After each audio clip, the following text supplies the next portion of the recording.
દેશી દારૂની હેરાફેરી રોકવા ગયેલી પોલીસ ટીમ પર બુટલેગરે જીવલેણ હુમલો કર્યો છે।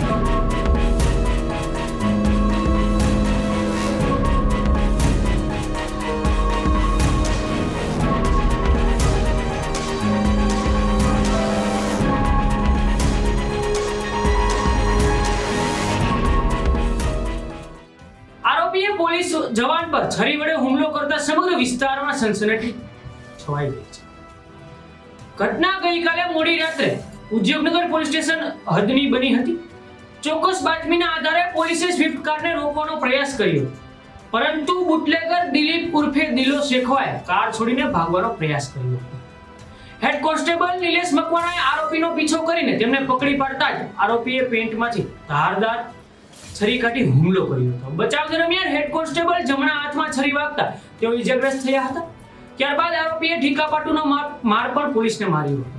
જોકે પોલીસને ચકમો આપી ભાગવાની કોશિશ દરમિયાન આરોપીએ પોતે જ રોડની ડિવાઈડર અને રેલિંગ સાથે અથડાતા ગંભીર રીતે ઈજાગ્રસ્ત થયો અને બાદમાં અન્ય પોલીસ જવાનોએ તેને ઝડપી લીધો હતો। ઘટનાની ગંભીરતા ધ્યાનમાં રાખીને રાજકોટ રેન્જ આઈજી નિલીપ રાય તાત્કાલિક હોસ્પિટલ પહોંચ્યા હતા। તેમણે ઈજાગ્રસ્ત હેડ કોન્સ્ટેબલ નિલેશ મકવાણાની મુલાકાત લઈને તેમની બહાદુરીને બિરદાવી 11,000 રૂપિયાનું રોકડ ઇનામ આપ્યું હતું। ગઈ રાત્રિમાં લગભગ 10 વાગ્યાની આજુબાજુ જેતપુર ઉદ્યોગનગર પોલીસ સ્ટેશનમાં સર્વેલન્સમાં હેડ કોન્સ્ટેબલ નિલેશભાઈ મકવાણા છે। એને બાતમી મળી કે જૂનાગઢ બાજુથી એક સ્વિફ્ટ ગાડી એમાં દેશી દારૂ લઈને એક બુટલેગર ત્યાંથી આવે છે। આ બાતમી ઉપર પંચો સાથે ઇનિશિયલ પંચનામો કરીને ત્યાં સર્વેલન્સમાં ડી સ્ટાફના માણસો ઊભા હતા। થોડી વાર પછી 11:30ની આજુબાજુ આ ગાડી જૂનાગઢ બાજુથી આવી और રોડ ઉપર બંને સાઈડમાં પોલીસ દ્વારા બ્લોક કરવામાં આવ્યો। આ બ્લોકથી છટકારો કરવાનો આ પ્રયાસ કર્યો। હાઈવે ઉપર રોંગ સાઈડ પણ આ બુટલેગરે ગાડી ચલાવી, પછી એક જગ્યાએ ગાડી ઊભી કરીને ત્યાંથી ભાગવાનો પ્રયાસ કર્યો। આમાં નિલેશ મકવાણા અને બીજા જો સાથમાં પોલીસના માણસો હતા એ એની પાછળ દોડ્યા। જ્યારે એને પકડ્યો તો આ જો આરોપી છે આ છરીથી આ નિલેશ મકવાણા ઉપર હુમલો કર્યો, જેમાં આના હાથ ઉપર ઈજા આવી છે।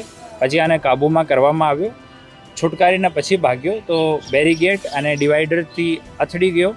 એના પગમાં 3 જગ્યા ફ્રેક્ચર થયો છે। એની સારવાર અહીંયા પહેલાં સિવિલ હોસ્પિટલમાં પછી એક પ્રાઇવેટ હોસ્પિટલમાં આરોપીની કરાવવામાં આવી છે। એમાં જેતપુર ઉદ્યોગનગર પોલીસ સ્ટેશનમાં પ્રોહિબિશન સાથે અટેમ્પ્ટ ટુ મર્ડરનો ગુનો દાખલ કરવામાં આવ્યો છે। અને આ જો આરોપી છે દિલીપભાઈ શેખવા, એની ઉપર ટોટલ 8 ગુના દર્જ છે। બીજી જો આરોપી છે આમાં જો આ મુદ્દામાલ મંગાવનાર છે રેખાબેન ઉર્ફે ઢક્કુ, ડોટર ઓફ લલિતભાઈ વેગડા। આ એના ઉપર ટોટલ 41 ગુના જેતપુર અને અલગ અલગ જગ્યા રજિસ્ટર્ડ છે। હાલ બંને આરોપીઓ ને ડિટેન કરવામાં આવ્યા છે, પૂછપરછ ચાલુ છે। પછી આગળની પંચનામાની અને બીજી પૂછપરછ કરીને ઇન્વેસ્ટિગેશનની કામગીરી કરવામાં આવશે। સાહેબ, આરોપી દ્વારા છે ને વડે પોલીસ કર્મચારી ઉપર હુમલો કરવામાં આવ્યો? જ્યારે પકડતા હતા ત્યારે પકડવા ગયો તો બચવા માટે એના પાસે છરી હતી તો છરી ખિસ્સામાંથી કાઢીને અને જો નિલેશ છે એના ઉપર અટેક કરવામાં આવ્યો। પોલીસ કર્મચારીને કેવા પ્રકારની ઈજા પહોંચી? અને હાથમાં અને પગમાં ઈજા છે। હાથમાં આ છરીનો જે ઘા છે આ છે અને પગમાં બ્લન્ટ ઈજા છે। પોલીસે આરોપીની સ્વિફ્ટ કારમાંથી અંદાજે 200 લીટર દેશી દારૂ, ધારદાર છરી, મોબાઈલ ફોન અને કાર સહિત કુલ 3.45 લાખનો વધુનો મુદ્દામાલ જપ્ત કર્યો છે। તપાસ દરમિયાન ખુલાસો થયો છે કે આ દારૂ જૂનાગઢ લાવવામાં આવ્યો હતો અને જેતપુર પહોંચાડવાનો હતો। પોલીસે દિલીપ શેખવા, દારૂ સપ્લાયર કરનાર કાના રબારી અને દારૂ મગાવનાર રેખાબેન વેગડા સામે હત્યાના પ્રયાસ સહિત વિવિધ ગંભીર કલમો હેઠળ ગુનો નોંધી કાર્યવાહી હાથ ધરી છે। પ્રાથમિક તપાસમાં સામે આવ્યું છે કે મહિલા આરોપી સામે અગાઉ પણ 41 અને મુખ્ય આરોપી દિલીપ શેખવા સામે અંદાજે 8 ગુનાઓ નોંધાયેલા છે। હાલ પોલીસે સમગ્ર દારૂનું નેટવર્ક ઊંડાણપૂર્વક તપાસી રહી છે અને આ ઘટનાને લઈને તમારું શું મંતવ્ય છે અમને કોમેન્ટ બોક્સમાં જરૂર જણાવો। આવા સમાચાર જોવા માટે આપ જોતા રહો સત્ય સમર્પણ ન્યૂઝ। નમસ્કાર।